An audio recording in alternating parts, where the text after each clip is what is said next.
joining to share their perspective, Lieutenant General Mark Hertling. He was a former commanding general for Europe and the 7th Army. And Michael Bociurkiw. He's a senior fellow for the Atlantic Council and former spokesperson for the Organization for Security and Cooperation in Europe. Gentlemen, thank you both for sharing part of your Sunday with us. General Hertling, I want to start with you. British Prime Minister Boris Johnson said that he fears that Russia is planning the biggest war in Europe since 1945, since World War II. Put the implication of a conflict between Russia and Ukraine into historical context for us. What does this mean for the continent and for NATO allies specifically? Well, certainly, I would suggest that Prime Minister Johnson is exactly right. It is the biggest conflict. There have been several smaller ones across the board. There is continuing frozen conflicts in places like Transnistria and Nagorno-Karabakh.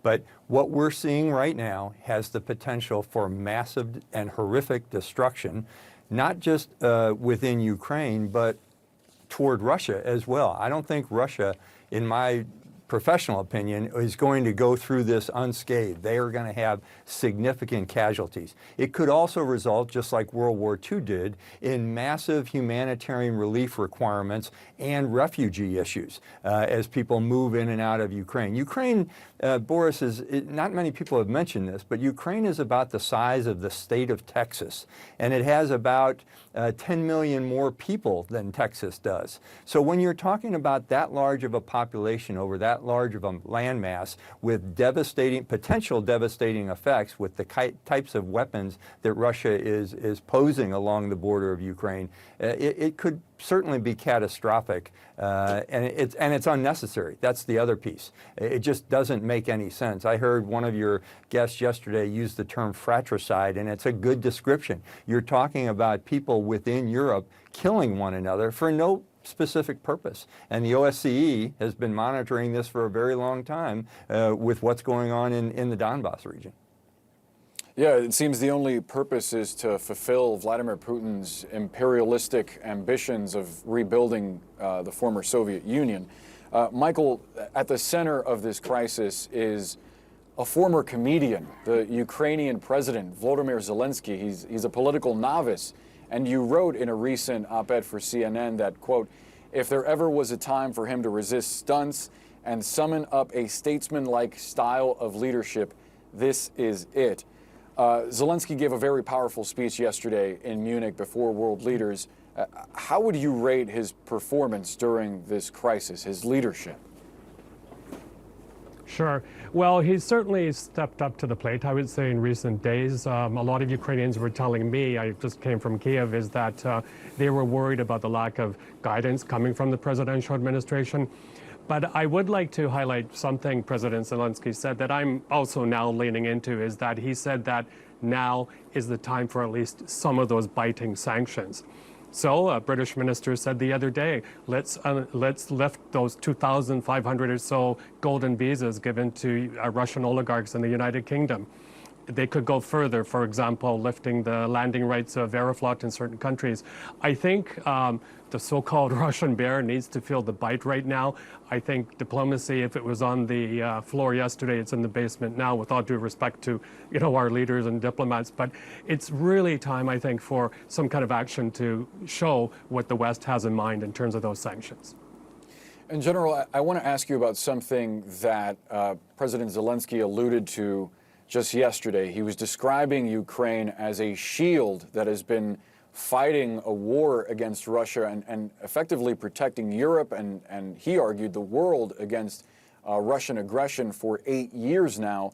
He made a very biting argument that the West, NATO and the United States had largely been indifferent to the issues that Ukraine was facing. What do you make of that assessment, that the West should have been doing more during all this time, and that could have potentially deterred Vladimir Putin from reaching the precipice where we are now? No, I would disagree with President Zelenskyy on that, Boris. I mean, I think we have seen, and in fact, when I was still in Europe, we saw the attempts by Ukraine to join NATO. They still have a long way to go to meet the member action plan requirements that are part of NATO. But the other thing I would say is whereas they have certainly been on the front line against Russian expansionism, they have not been the only fighter of that. This topic in terms of Russian expansionism has been at the forefront in NATO conversations and discussions and in fact planning for the last several years. Russia has gone into other countries as well, Moldova, Estonia, Latvia, Poland. We have seen attempts at malign activity from Russia in many of those countries over the last decade and a half.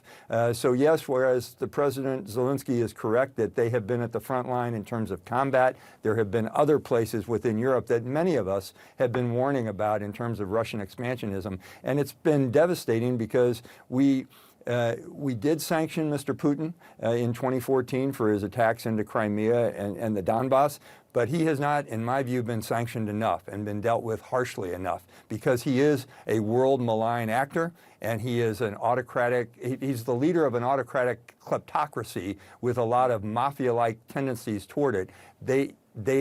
He is a government official, does not belong in the League of Nations in the 21st century, in my view.